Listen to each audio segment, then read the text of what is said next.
인텔 같은 다른 업체들보다는 삼성이 좀 한 발 앞서 나가고 있는 다음 수주의 대상자가 이제 퀄컴인데 히타치를 인수했었던 걸 보게 되면 아무래도 핵심 시장을 삼성이 다 가져갈 수 있다. 조선주를 본다라고 하면 저는 새로운 랠리 초입에 들어왔다 단순한 수주 증가를 넘어서 이 마스가는 미국이 의존할 수밖에 없는 핵심 파트너다라는 메시지를 좀 남기고 있는 것 같아요.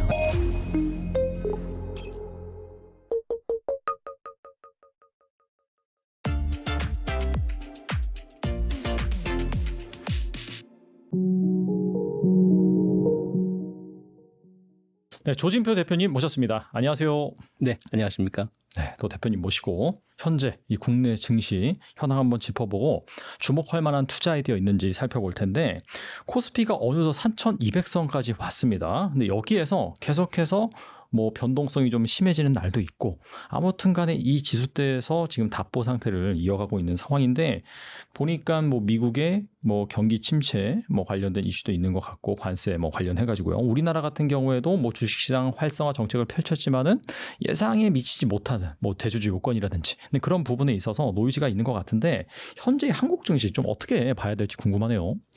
네, 우선 이제 한국 증시 쪽에서 불안한 요소가 있는 게 한 두 가지 정도가 있는 것 같아요. 그 불안한 요소 중에 첫 번째는 아무래도 반도체 관세하고 글로벌 무역 분쟁 같은 이런 부분들이죠.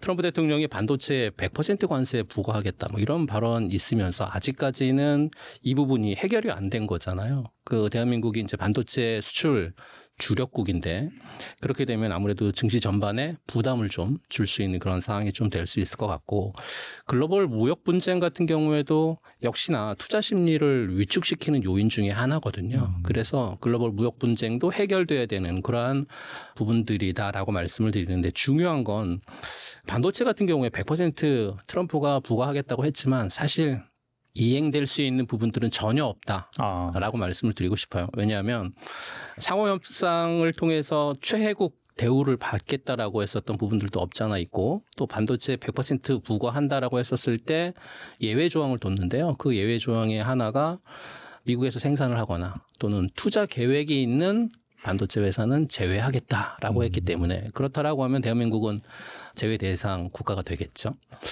그런데 불안정한 부분들이 국내 증시에 미치는 두 번째 요인 때문에 아직까지도 국내 증시가 3,200포인트를 훌쩍 뛰어넘지 못하고 있는 부분들이 좀 있는 것 같아요. 그건 아시겠지만 대주주 양도세 같은 이런 국내 세제 개편안에 대한 부분들인 것 같습니다.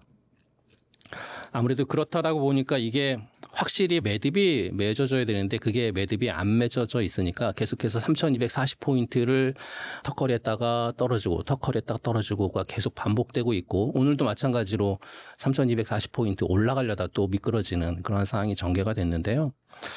코스피 5개월 동안 굉장히 큰 상승 흐름이 전개가 됐습니다. 이 전개가 되는 구간 동안에 봤더니 사실은 1986년과 1989년의 강세장이었을 때하고 현재 매크로 지표상이 살짝 동일하지 않을까라는 말씀을 좀 드리고 싶어요. 그건 어떤 거냐면 그 당시 1986년도의 매크로 지표는 저유가, 저달러, 그다음에 저금리 기조를 가지고 증시가 상승이 전개가 됐거든요. 근데 최근 들어서 보게 되면 글로벌 증시뿐만 아니라 매크로 지표를 보게 되면 유가는 굉장히 낮습니다. 그리고 달러도 굉장히 낮습니다. 이 두 가지 사항만 본다라고 하면 그때 상승장을 일으켰던 구간과 비슷하게 가지 않을까라고 생각을 할 수 있고요. 그런데 추가적인 금리적인 부분들도 또 보게 된다라고 하면 트럼프가 파월 의장을 압박하면서 하고 있는 정책 중에 하나가 금리를 내리는 거지 않습니까? 그렇게 된다라고 하면 세 가지 3저 호황기를 다시 한번 누릴 수 있지 않을까라고 좀 판단을 하고 있고요. 사실 최근 들어서 상승이 굉장히 많이 일으켰었던 구간을 보게 되면 최근에 팬데믹 구간이 2020년 있었을 때 상승장을 되돌아볼 필요가 좀 있어 보이는데 그때 당시 상승장에서는 주루를 이뤘었던 건 PER 값이라고 해서 성장주들이 주루를 이루면서 3,300포인트까지 올랐거든요. 근데 최근 들어서 대한민국 증시가 3,200포인트까지 올라올 때는 PER 값이 해당하는 종목들이 올라온 게 아니라 PBR 값, 그러니까 저 밸류 값을 통해서 그런 종목들이 상승을 했었다라고 하는, 그렇게 된다라고 하면 이 성장의 궤도는 계속해서 충분히 더 끌고 갈 수 있다라고 저는 판단을 하고, 거기에 삼저 호황에 대한 부분들까지 겹쳐진다라고 하면 대한민국 증시는 올해뿐만 아니라 내년 상반기까지도 계속해서 확장되는 그런 부분들로 진행이 될 수 있을 것 같고, 이렇게 확장되는 가장 중요한 요인 중에 하나는 저는 밸류에이션이라고 말씀을 좀 드리고 싶거든요. 그러니까 밸류에이션의 확장인 거죠. 이 밸류에이션의 확장을 통해서 대한민국 증시뿐만 아니라 전 세계 증시가 확장 국면으로 도래했는데, 달러가 약세로 내려오게 되면 유동성이 굉장히 풍부해질 거잖아요. 그 유동성이 각국으로 공급이 되면서 그 밸류에이션을 통한 지수 확장이 전개됐기 때문에 미국 증시도 사상 최고치, 일본 증시도 사상 최고치를 현재 지나오고 있지 않나, 그렇게 말씀을 드리고 싶습니다. 네, 여기에서 막 조정 가능성을 충분히 좀 열어놔야 된다라고 하시는 분도 많이 계시더라고요. 특히나 우리나라 같은 경우에는 뭐 추석이라든지 전후로 해서 조정 가능성도 있고, 또 이번에 미국 같은 경우에도 결국에는 이 상호 관세 때문에 뭐 물가가 올라서 그러지 않겠느냐 하면서 약간 주저하는 그런 흐름에 대해서는 좀 어떻게 생각하시는지 좀 궁금하네요.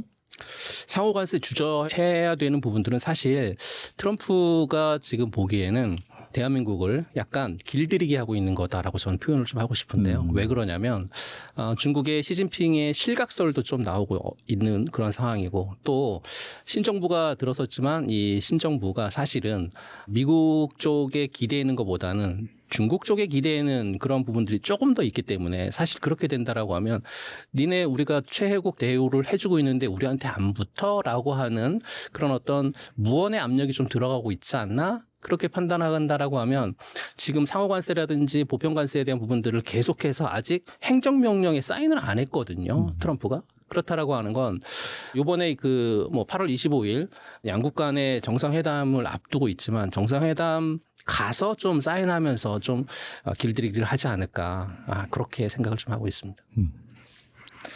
이번에 2차 전지 이슈 좀 살펴보겠는데요. 리튬 가격이 오르면서 2차 전지 주식들이 하나둘 좀 살아나고 있습니다. 특히 포스코 퓨처엠은 지난달 불거진 중국산 흑연 반덤핑 관세 이슈까지 겹치면서 강세를 보였는데, 드디어 그간 부진했던 2차 전지 업종이 다시금 살아나는 것인지 어떻게 보시나요? 네, 2차 전지 업종은 지금 배터리 종목들이 강세로 전개되고 있는 배경들을 몇 가지를 좀 말씀드려 보면, 2차 전지 종목들이 좀 많이 살아나면서 앞으로 좀 더 갈 수 있겠구나라는 그런 어떤 여러분들 희망적인 메시지가 담겨진 말씀을 좀 드려보고 싶은데요. 우선 첫 번째적인 부분은 2차 전지 대부분의 종목들이 실적에 대한 추정치가 보수적으로 잡혔다는 거죠. 그러니까 과거에 한 2년 동안 실적이 안 좋고 또 적자였었던 그런 기업들에 대한 보수적인 실적이 잡혔다가 최근 들어서 2분기에 깜짝 실적을 발표하면서 플러스된 그런 기업들도 굉장히 많거든요. 이렇게 이제 보수적인 실적이 잡혔다는 거에 있다가 실적이 열어봤더니 그렇지 않은 기업들이 나왔기 때문에 주가도 상승을 했고요. 두 번째는 ESS라든지 BBU라든지 또는 로봇 같은 쪽에서의 수요 발생이 새로 생길 수 있다라는 그런 기대감이 두 번째인 것 같고요. 그리고 세 번째는 중국 쪽에서의 지금 구조조정 굉장히 심각하게 나오고 있거든요. 이 구조조정에 대한 부분들까지도 아직까지는 확실하게 어떤 구조조정이 끝났다라고 볼 수는 없지만, 배터리라든지 이쪽에서의 구조조정이 계속 진행이 되고 있으면서 광산이 폐쇄되고 있는 이런 부분들까지 본다라고 하면 좀 의미 있게 해석을 할 수 있는 그런 상황인 것 같고요. 네 번째는 유럽 시장에 있어서의 전기차 속도에 진행되는 부분들이 굉장히 빨리 그리고 높이 좀 진행이 되고 있다. 유럽 시장이 올해 상반기서부터 좀 심상치가 않았거든요. 왜냐하면 올해 전반기 유럽 시장의 전기차 판매된 부분들을 보게 되면 119만 대 정도의 전기차가 판매가 됐는데요. 이 119만 대는 작년 같은 기간 대비해서 한 25% 성장을 한 거고요. 유럽 시장이 올해 약 한 300만 대 정도 전기차가 판매가 될 예정이에요. 그런데 북미 시장 같은 경우에는 한 160만 대 정도, 그러니까 북미 시장보다는 유럽 시장이 북미 시장 대비해서 한 2배 정도 더 커질 수 있는 그런 가능성이 굉장히 큰 시장인데, 이렇게 되는 원동력은 아무래도 유럽 시장에서의 지금 환경 규제가 굉장히 심해지고 있기 때문에 그 환경 규제가 심해지는 원인이 가장 큰 주된 원인이 될 것 같고요. 또 유럽 시장 같은 경우 전기차에 대한 어떤 그 신차에 대한 부분들이 굉장히 많아졌습니다. 작년부터 올해까지 유럽 시장에서 새로운 전기차가 약 한 40종이 나왔고 올해 하반기서부터는 유럽 시장은 중저가 전기 차량, 중저가 전기 차량들이 본물처럼 밀고 나오게 된다라고 하면 아무래도 내연기관차하고의 가격 경쟁력을 충분히 할 수 있지 않을까? 그렇게 판단을 좀 할 수 있을 것 같고요.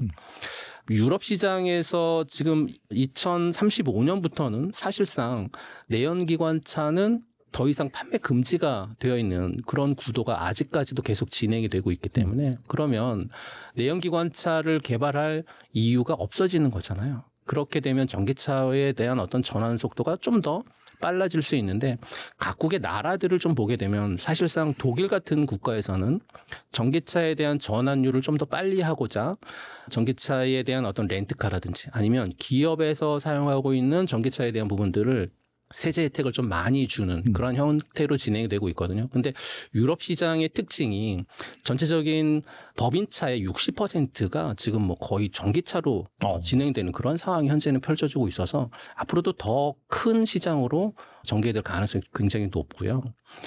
또 영국이라든지 또 프랑스 같은 경우에는 보조금 제도에 대한 부활들이 현재 좀 일어나고 있습니다. 이게 보조금 제도가 재작년에 독일에서 끊으면서 유럽 시장에서의 전기차 수요 둔화가 일어났었는데 독일도 보조금 제도 부활하고 있고 영국이나 또 프랑스 같은 이런 나라들이 보조금 제도를 부활한다라고 하면 아무래도 전기차가 조금 더 판매량이 좀 증가할 수 있지 않을까라고 말씀드리고요. 또 미국에서 최근에 OBBBA라고 하는 요걸 통해서 중국을 굉장히 옥죄고 있거든요. 그러니까 중국을 퇴출하려고 하는 움직임이 굉장히 커지고 있기 때문에 그러면 북미 시장에서도 대한민국의 배터리 기업들이 충분히 활로가 더욱더 많이 개선될 수 있는 그런 가능성도 없지 않아 있고 또 최근 들어서 그 리튬 공장 폐쇄됐었던 CATL의 전 세계의 3%를 차지하는 리튬 공장이 3개월 동안 폐쇄가 됐습니다. 그러면서 리튬 가격이 6월 중순서부터 자료를 보시면 아시겠지만 6월 중순서부터 해서 리튬 가격이 굉장히 많이 급등을 좀 해왔거든요. 그런데 이 CATL의 리튬 공장이 3개월만 폐쇄가 된 게 아니고 중국 당국의 정책적인 의지를 표명하는 첫 번째 행사이기 때문에 어쩌면 3개월 또는 6개월 그 이상도 폐쇄될 가능성이 굉장히 높거든요. 그러면 CATL 공장만 그러냐? 그렇지 않거든요. 다른 공장들도 연쇄 도미노 현상이 일어날 수 있기 때문에 그런 기대감으로 인해서 배터리 주가가 강세를 좀 띄었다라고 볼 수 있고 그리고 미국 상무부에서 최근에 중국산 흑연의 93.5%의 반덤핑 관세 부과했었던 부분. 그렇게 되면 국내에 있어서 음극재 쪽을 생산하고 있는 흑연 음극재를 생산하고 있는 기업이 좀 수혜를 받을 수 있을 것 같아서 포스코 퓨처엠 같은 종목이 많이 좀 급등을 했거든요. 근데 그 흑연 생산하는 음극재 쪽 관련되어 있는 기업들을 1등부터 10등까지 나열을 해보면 1등부터 10등 가운데 9등까지가 전부 다 중국 기업입니다. 그리고 10위가 포스코 퓨처엠입니다. 그러니까 반덤핑 관세로 인해서 가격 경쟁력이 적어도 30%에서 50% 이상 좋아질 거거든요. 그것 때문에 포스코 퓨처엠이 최근에 좀 많이 상승을 해왔고 또 지금 2차 전지를 보게 되면 앞서 말씀드렸던 것처럼 실적 추정치뿐만 아니라 대부분의 어떤 기업에 대한 가치라든지 밸류에이션이 굉장히 낮게 평가되어 있었다 보니까 외국인이라든지 기관들이 매수세가 거의 없었거든요. 그러니까 이렇게 조금 어떤 그 상승할 수 있는 트리거가 조금만 원동력이 생기게 되면 외국인이나 기업들이 들어올 수 있는 그동안의 빈집이었다라고 하는 그런 표현들로 인해서 몇 가지를 통해서 강세 배경이 좀 나오고 있는데 이 강세 배경을 다 말씀드리면 사실 100개 중에 한 95개가 강세 배경이고요. 나머지 한 5개 정도가 어떤 그 마이너스 되는 그런 요인 중에 하나거든요. 그러니까 지금 2차 전지는 계속해서 좋은 얘기들만 나오고 있습니다. 그러다 보니까 주가가 어떤 종목들은 정말 기준치 이상으로 올라가 있고 어떤 종목들은 바닥에 있지만 저는 늘 말씀을 드리지만 대장주를 하셨으면 좋겠다라는 말씀을 계속 좀 드리고 싶습니다. 대장주 말씀하셨는데 뭐 에코프로나 LG엔솔 뭐 이런 게 대장주라고 볼 수 있나요, 그러면? 아무래도 이제 가장 대장주라고 하면 셀단에서는 뭐 LG 에너지 솔루션이라든지 아니면 삼성 SDI가 대장주가 될 수 있을 것 같고요.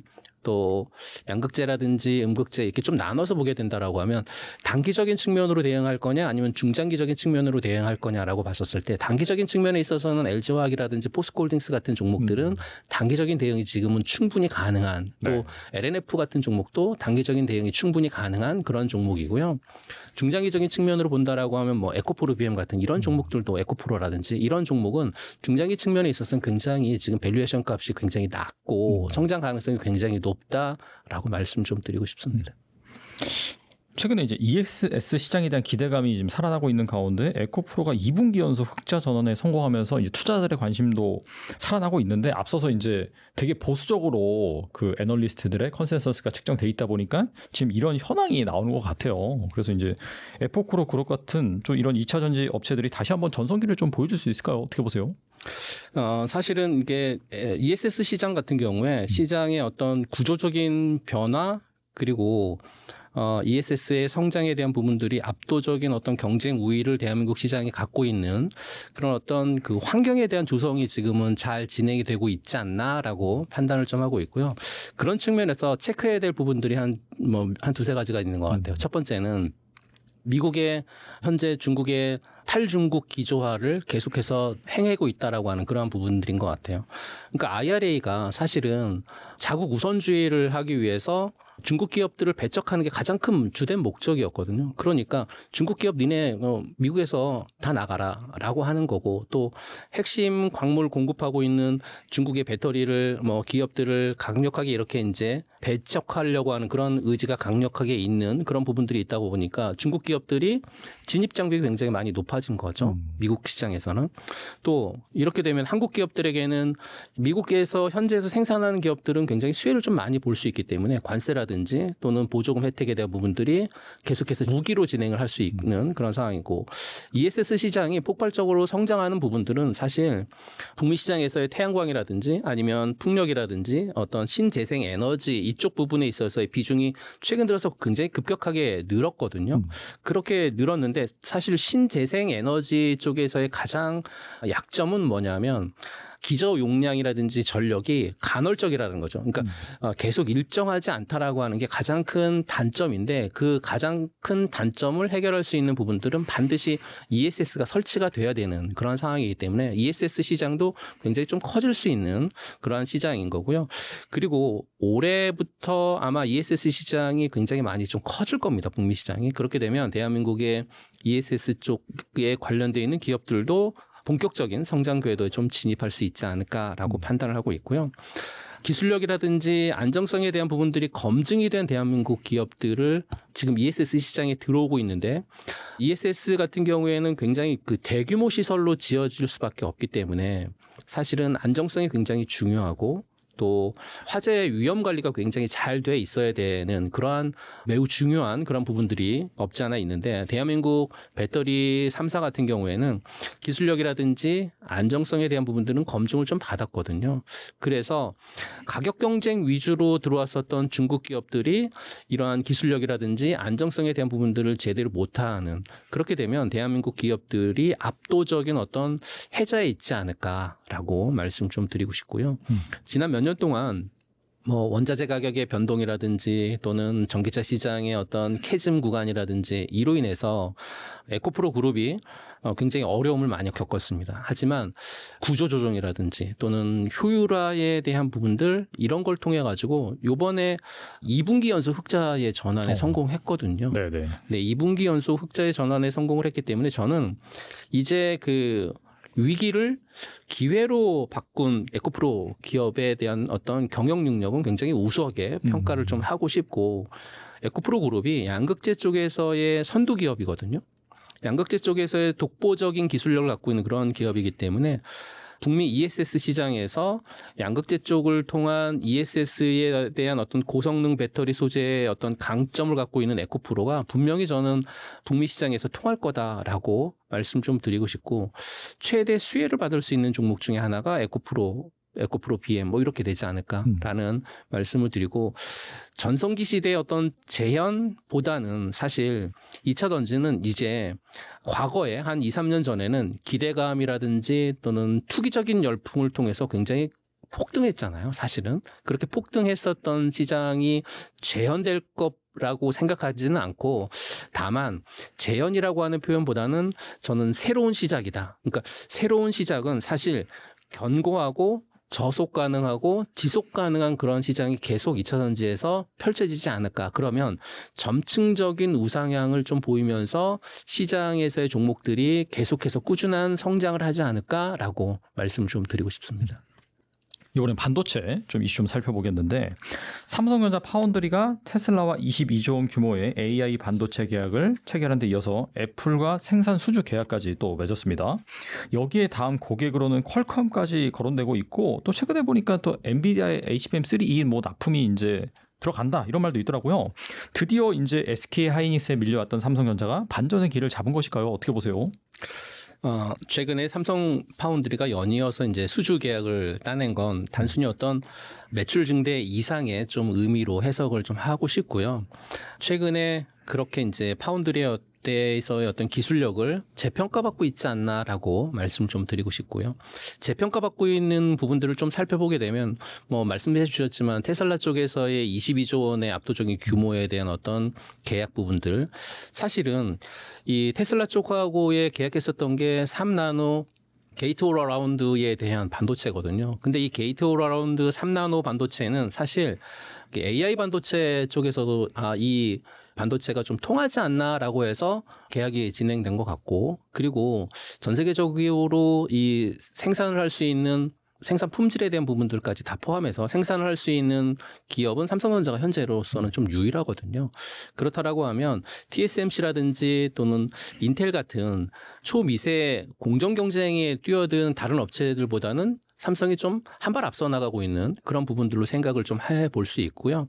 테슬라 같은 경우에 사실은 자율주행이라든지 또는 AI 쪽에서의 굉장히 고난이도의 고성능 반도체가 요구가 되거든요. 네. 근데 삼성 같은 경우에 이런 핵심 부품을 생산을 해서 삼성한테 맡겼다라고 하는 부분들을 보게 되면 삼성의 기술력이라든지 뭐 생산의 안정성에 대한 부분들을 테슬라가 인정하지 않았을까라고 해석이 가능한 그런 부분들이고 두 번째는 애플 쪽 관련되어 있는 수주는 애플의 사실은 굉장히 까다로운 고객이에요. 퀄리티라든지 수율 쪽에 있어서 굉장히 까다로운 회사가 애플인데 그 애플을 통해서 파운드리 쪽에서 놓쳤던 물량을 다시 수주했다라고 하는 얘기는 생산 수율이라든지 아니면 품질 쪽에서 애플에서도 인정을 받지 않았을까라고 하는 거고요.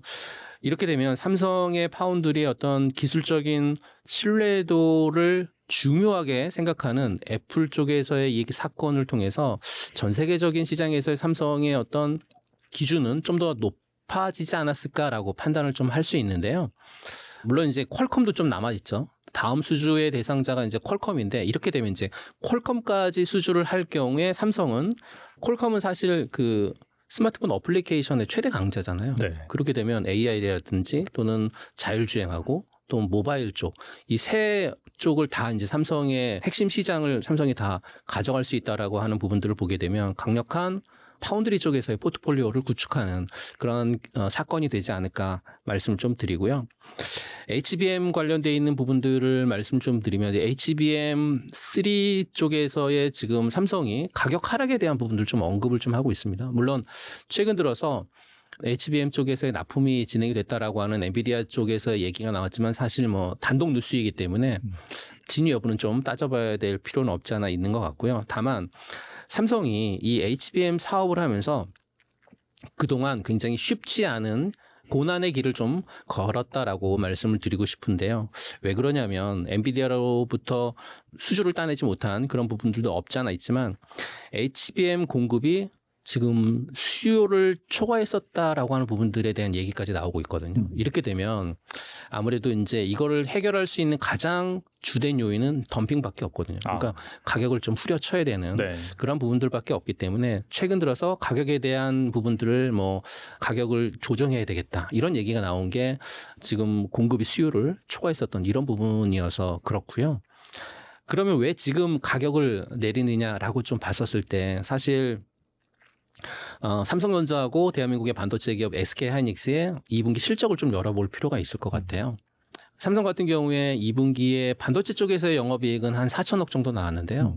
SK하이닉스 같은 경우에는 9조 2천 나왔으니까 이렇게 되면 아무래도 물론 이제 삼성이 AMD를 통해서 채택은 됐지만 엔비디아 쪽에서 채택이 안 됐기 때문에 영업이익 측면만 놓고 본다 하더라도 당분간은 삼성이 어떤 구조적인 혁신 또는 엔비디아 쪽에서의 어떤 과감한 어떤 수주에 대한 부분들 이런 어떤 게 나오지 않는 이상 당분간은 저는 삼성이 SK하이닉스를 따라가는 2등 입장에 계속 머물러 있지 않을까라고 판단을 하고 그렇다라고 하면 반도체 쪽에서는 SK하이닉스가 아직까지는 좀 대장 역할을 하지 않을까라고 말씀을 드리고 싶습니다.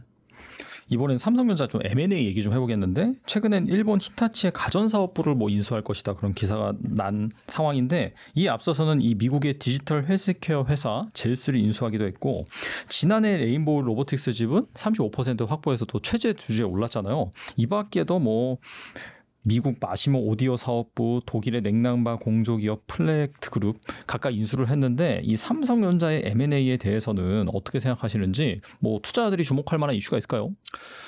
삼성의 M&A가 사실은 기업 규모를 키우는 것을 넘어서서 미래를 재편하려고 하는 어떤 대담한 전략이다라고 말씀을 드리고 향후 10년을 책임질 어떤 신성장 동력을 확보하는 그런 초점을 좀 맞추고 있는 삼성이 아닌가라고 말씀을 드리는데요. 우선 뭐 젤스 인수를 했었던 걸 보게 되면 아무래도 헬스케어라든지 AI 쪽에서의 어떤 역량을 좀 확보하려고 하는 그런 부분들이 좀 큰 것 같고요. 두 번째 히타치를 인수했었던 걸 보게 되면 아무래도 이제 뭐 가전 포트폴리오를 좀 확충하려고 하는 그런 노력이 들어간 것 같고 레인보우 로보틱스의 지분 35%는 아시겠지만 뭐 로봇 사업에 대한 부분들이 미래 먹거리이기 때문에 투자를 하겠다라고 밝혔었던 부분들인 거고요. 또 시메틱 로보티스 같은 경우에도 사실은 AI 쪽보다는 AI 쪽을 근거로 한 언어 쪽의 어떤 처리 기술에 대한 부분들을 좀 확보하려고 하는 그러한 노력이 좀 컸던 게 시메틱 테크놀로지 같은 이러한 회사에 대한 M&A였고요. 하만이라든지 독일 플랜트 기업에 대한 부분들도 역시나 보게 되면 글로벌적인 하드웨어라든지 아니면 서비스 쪽에서의 연결고리를 잘 매듭을 뭐 좀 넓히려고 하는 그런 의도가 좀 보이지 않을까라고 해서 이런 M&A에 대한 부분들이 진행되는 건 잘 진행이 되는데 사실 M&A가 진행이 되는 걸 보게 되면 왜 M&A를 하느냐라고 질문을 하실 수 있는데 뭐 한 세 가지로 나눠서 말씀을 좀 드리면 첫 번째는 성장 축에 대한 전환인 것 같아요. 성장 축에 대한 전환은 어떤 거냐면 기존에 삼성이 가전이나 또는 스마트폰을 통해 가지고 이제는 성장에 대한 어떤 한계에 좀 도달하지 않았을까라고 보는 거죠. 그렇게 되면 둔화된 리스크를 다른 쪽의 출구 전략으로 삼아야 되는데 그로 인해서 M&A가 진행이 되면 최근에 AI나 뭐 헬스케어, 뭐 공조라든지 또는 로봇 같은 이쪽에 대한 M&A를 활발하게 진행을 했거든요. 그렇게 되면 뭐 서비스형 비즈니스, 뭐 수익형 비즈니스 이쪽에서의 수익 모델을 좀 다양화하려고 하는 그런 의지가 좀 있지 않을까. 그래서 M&A를 하지 않을까라고 보는 거고요. 두 번째는 시너지라든지 내재화를 좀 크게 하려고 하는 그런 목적이 좀 있는 것 같아요. 그러니까 반도체에 있다가 AI나 소프트웨어로 전환했다가 또는 거기에 로봇이 등장하고 그다음에 이 전체적인 걸 다 아우르는 서비스까지 확장되는 이 밸류 체인에 대한 모델에 대한 부분들을 통해서 생태계의 어떤 가치를 좀 높이는 그런 M&A가 최근 들어 진행이 되고 있고 그런 M&A가 진행이 된다라고 하면 삼성의 어떤 업그레이드는 한 단계 더 진행이 되지 않을까라는 그래서 M&A를 좀 하고 있지 않을까라고 판단을 하고 있는데요.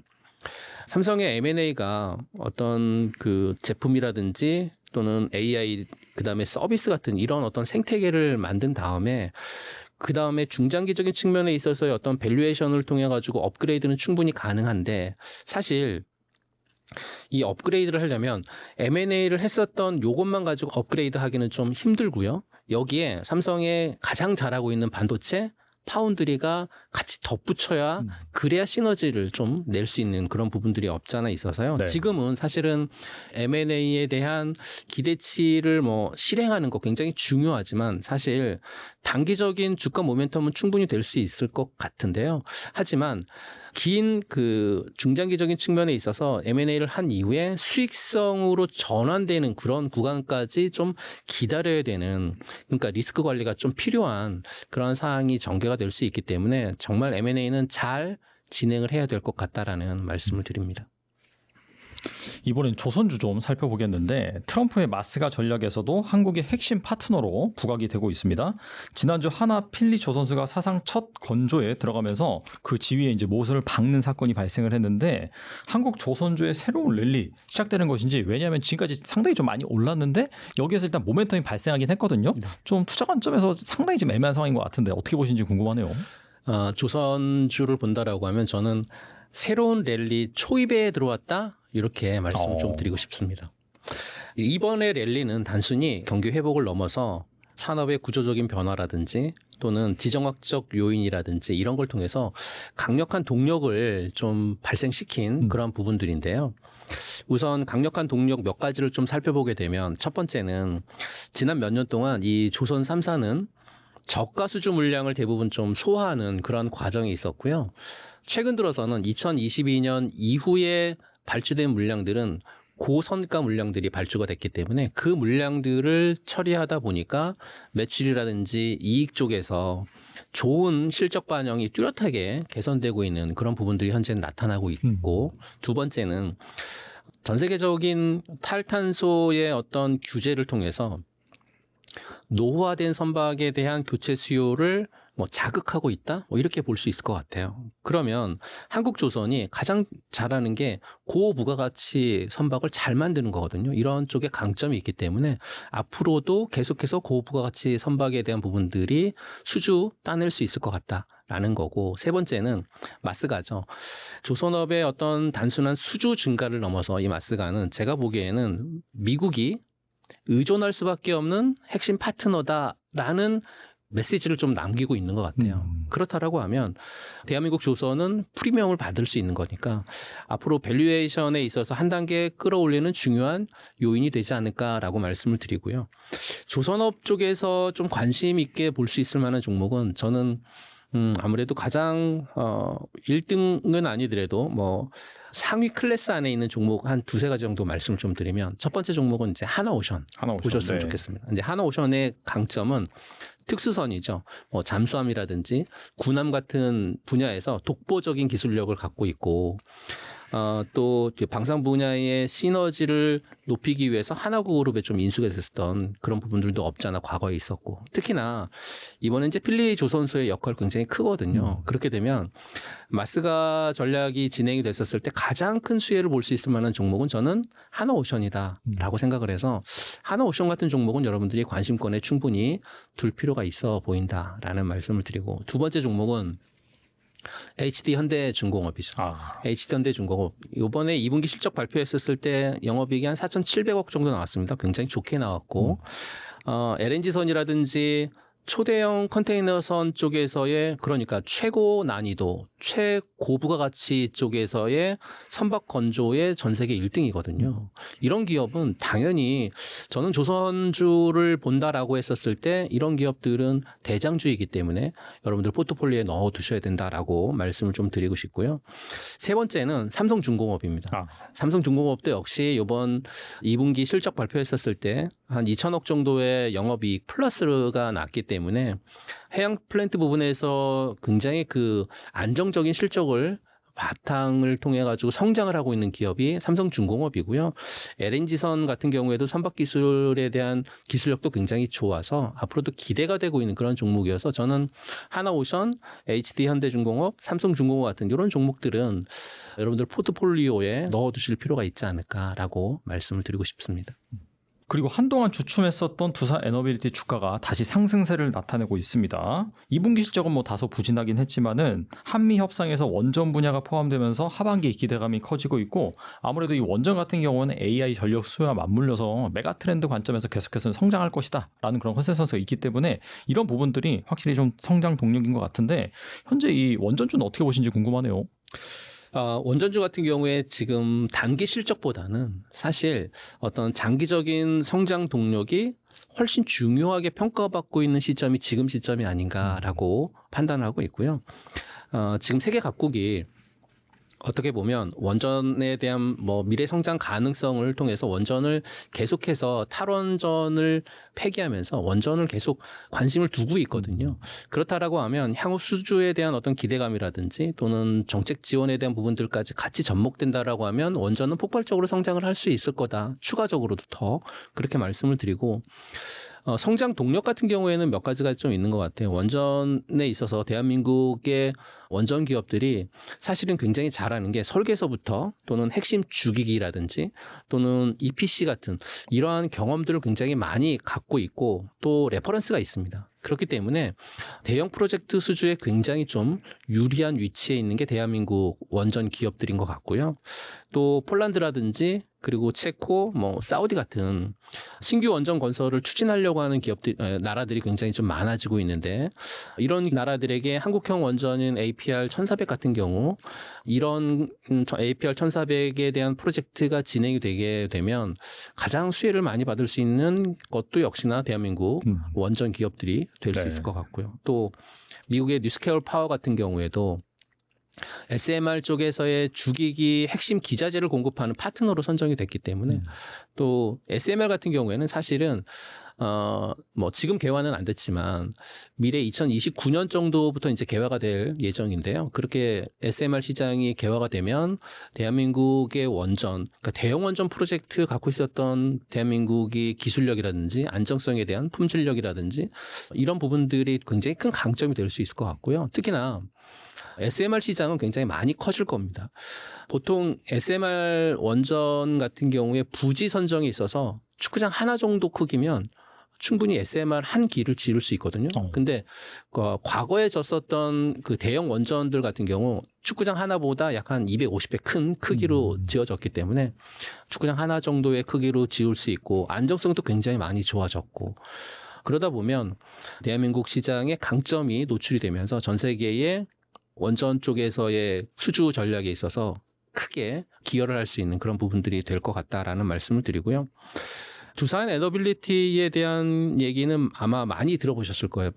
하지만 이제 K원전의 어떤 강력한 성장 동력을 바탕으로 해서 두산 에너빌리티가 성장을 했고, 또 원자력 발전뿐만 아니라 풍력이라든지 뭐 수소 쪽이라든지 또 에너지 쪽에서의 강점을 갖고 있는 이런 기업인데, 두산 에너빌리티는 저는 계속 말씀을 좀 드려왔지만 원전 쪽에서 가장 그 혜택 수혜를 많이 볼 수 있을 만한 대장주가 두산 에너빌리티다라고 말씀 좀 드리고, 만일 두산 에너빌리티 말고 다른 종목이 있다라고 했을 경우에 뭐 원전의 설계를 맡고 있는, 그러니까 원전 쪽에서의 두뇌 역할을 할 수 있는 한전기술 같은 이런 종목도 체크해 보실 필요가 충분히 있어 보인다라고 말씀을 드리고요.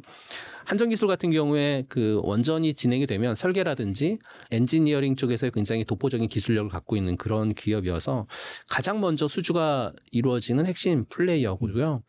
그렇다라고 하면 어떤 가장 중요한 기술적인 부분들을 제공을 하는 그러한 역할을 할 수 있는 기업이 한전기술이기 때문에 두산 에너빌리티 그리고 한전기술 같은 종목들 체크하실 필요가 있고, 한 종목 더 말씀을 해라라고 하시게 되면 한전 KPS 같은 종목이죠. 그러니까 원전의 어떤 관리자, 유지보수 이쪽에 있어서 강점을 갖고 있는 기업이 한전 KPS니까요. 두산 에너빌리티하고 한전기술, 한전 KPS 같은 이런 종목들이 좀 대장주 역할을 하지 않을까라고 판단하고 있습니다. 그리고 미국이 중국 바이오 기업을 견제하는 생물보안법을 사실상 재추진하고 있습니다. 조선 방산 원전이 강세를 보이는 동안 상대적으로 바이오 업종 같은 경우에는 다 부진한 건 아니고 그 뭐 기술 이전이라든지 판매 허가 이런 뭐 바이오텍 같은 경우에는 좀 긍정적인 조치를 보였는데, 긍정적인 흐름을 보였는데, 아무튼간에 이번 조치로 인해서 바이오 업종이 반전을 일으킬 수 있을까요? 어떻게 보세요? 그동안 이제 바이오 쪽에서의 뭐 원료나 또는 위탁 생산 부분에 있어서 사실은 중국 기업들이 가격 경쟁력을 앞세워 가지고요 시장 점유했거든요. 근데 이번에 그 생물보안법을 통해 가지고 중국 기업들의 경쟁 우위가 약화되는 그렇다라고 하면 반사이익을 수혜를 받을 수 있을 만한 뭐 제품이나 나라나 있겠죠. 저희 대한민국이 아마 거기에 좀 속하지 않을까 싶고요. 특히나 대한민국 기업 중에 삼성바이오로직스라든지 아니면 그 셀트리온 같은 그러니까 CDMO 기업들 같은 경우에 굉장히 큰 수혜를 좀 받을 수 있을 것 같고요. 왜냐하면 이 생물보안법을 통해 가지고 생산력이라든지 또는 기술력에 대한 부분들이 이 글로벌화되어 있어서 삼성바이오로직스 같은 경우에는 전 세계 1등 기업이거든요. CMO라든지 CDMO 쪽에서는 1등 기업이기 때문에 생물보안법을 통해서 중국이 그렇게 약화가 된다라고 하면 당연히 삼성바이오로직스 같은 기업들이 수주를 받을 수밖에 없겠죠. 이 삼성바이오로직스를 통해서 보게 된다라고 하면 안정성이라든지 뭐 규모의 경제를 하고 있는 아마 바이오 쪽에서는 이렇게 불러도 될 것 같아요. 뭐 맏형이다라고 얘기를 해보고 싶고요.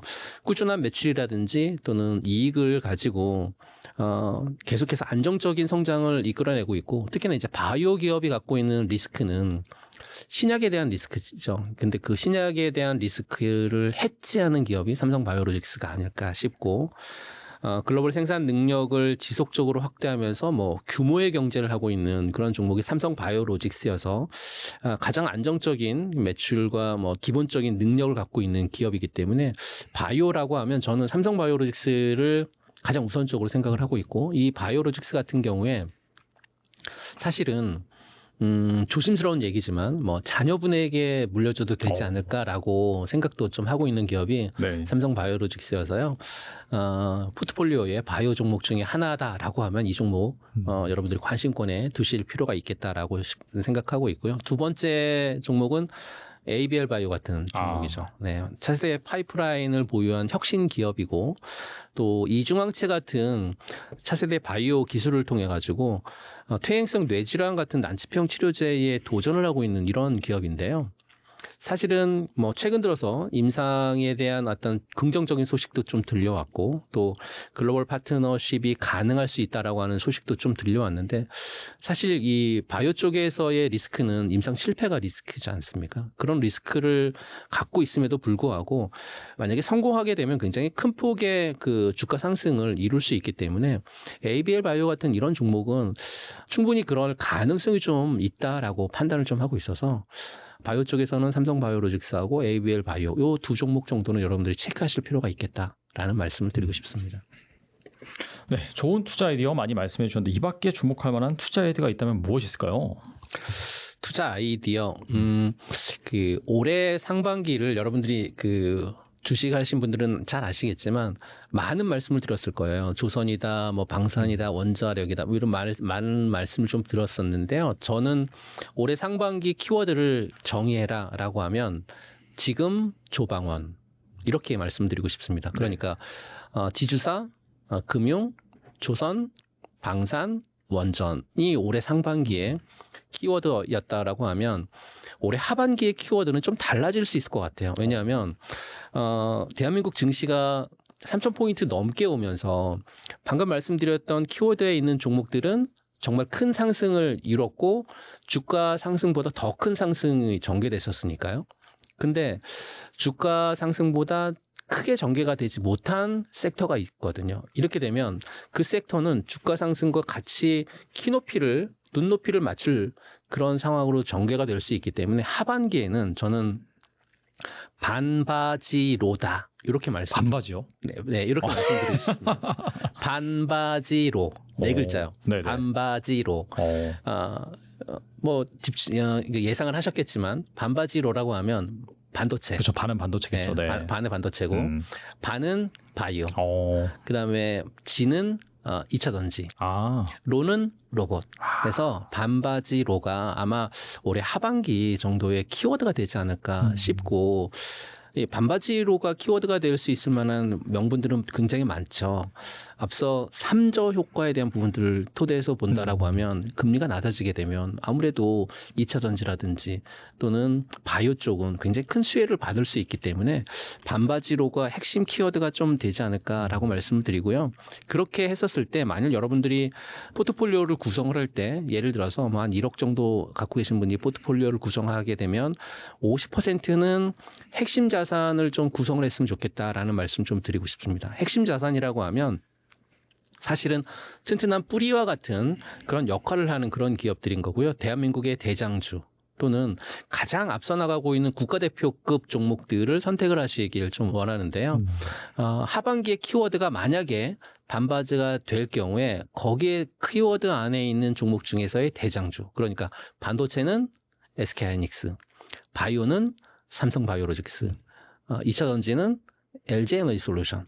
뭐 이 정도가 되지 않을까 싶어서 이런 종목들을 여러분들이 키워드 안에 있는 종목으로 구성을 좀 하셨으면 좋겠고 이게 50% 비중이고요.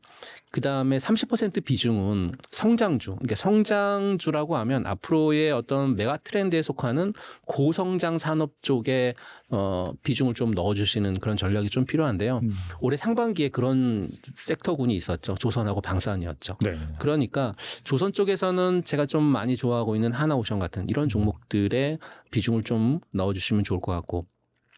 원전 같은 경우에는 뭐 방산이나 원전 뭐 다 있지만 원전을 말씀을 좀 드리면 원전 쪽에서는 두산 에너빌리티가 그 종목에 해당되지 않을까 싶어서 하나오션과 두산 에너빌리티는 곧 한 30% 정도에 해당하는 그런 비중으로 넣어두신다라고 하면 이런 종목군들은 사실은 성장의 열매에 해당하는 종목군이거든요. 이 성장의 열매에 해당하는 이런 종목군들도 체크해 보실 필요가 충분히 있어 보인다라고 말씀을 드리고 그리고 나머지 한 20% 있는 거는 뭐 탄약 역할을 좀 했으면 좋겠습니다. 그러니까 현금을 갖고 계시거나 아니면 단기 금융 상품에 갖고 계시면서 주가가 변동폭을 이루면서 하락하거나 또는 예상치 못한 저가 매수가 기회가 올 수 있거든요. 종목들마다. 그렇게 됐었을 때 위기를 기회로 살릴 수 있으려면 현금이 좀 필요하거든요. 그렇다라고 하면 현금 갖고 있는 퍼센테이지는 한 20% 정도 퍼센테이지로 현금을 갖고 계시는 이런 전략이 좀 괜찮지 않을까라는 말씀을 드리고 싶습니다. 아무튼 뭐 1억 정도 여유 자금이 있으면 방금 말씀하신 뭐 그런 키워드를 중심으로 해서 20%는 현금, 나머지 80%는 앞서 말씀하신 반바지로 플러스 더 성장주 이렇게 갖춰 나가시면 좋을 것 같다는 생각이 들고요. 네, 오늘 정말 좋은 말씀 많이 해주셨는데 끝으로 이 영상을 보고 계시는 투자자분들 위해서 한 말씀만 부탁드립니다. 네. 최근 들어서 지금 국내 증시의 장세는 사실은 정책은 안개 속을 다리고 있고요. 실적은 마무리되는 그런 구간에 있습니다. 그리고 이렇다 보니까 매크로의 중요성이 굉장히 커졌는데요. 앞서 말씀드렸던 것처럼 최근 국내 시장은 달러 약세를 통한 또는 금리 하락 거기에 유가 하락까지 겹쳐지는 정말 보기 드문 강세 시장이 연출될 가능성이 굉장히 커졌습니다. 이 강세 시장은 저희 연구소에서 판단할 때는 아마 올해 하반기를 넘어서 내년 상반기까지도 이런 강세장이 좀 연출이 될 것 같은데 물론 중간에 주가의 흐름이 잠시 쉬어갈 수도 있고 또 조정을 보일 수도 있습니다. 다만 큰 그림에 있어서 내년 상반기까지의 말씀을 좀 드렸기 때문에 내년 상반기까지의 이런 흐름이 꺾이지 않는다. 라고 봤었을 때 조정이나 약세 흐름, 쉬어가는 흐름에 있어서는 위기를 기회로 포착하시는 여러분들이 되셨으면 좋겠다라는 말씀 드리고 싶습니다. 네, 뭐 지금 코스피가 답보 상태에 있어서 이제 조정이 오는 것이 아니냐 불안한 마음에 투자자분들이 많이 계실 것 같긴 한데 또 말씀 들어보니까 뭐 단기적으로 조정 올 수도 있겠죠. 하지만 긴 호흡 관점에서 보면은 여러 가지 매크로 지표들의 또 상황을 살펴본다라고 했을 때는 강세장이 이어질 가능성이 높으니까 혹시라도 조정이 온다라고 한다면은 대표님께서 말씀해주신 그런 업종 섹터를 중심으로 해서 포트폴리오를 꾸리시면 분명히 좋은 결과가 있을 거라고 생각이 됩니다. 네, 지금까지 조진표 대표님 나와주셔서 감사합니다. 네, 고맙습니다.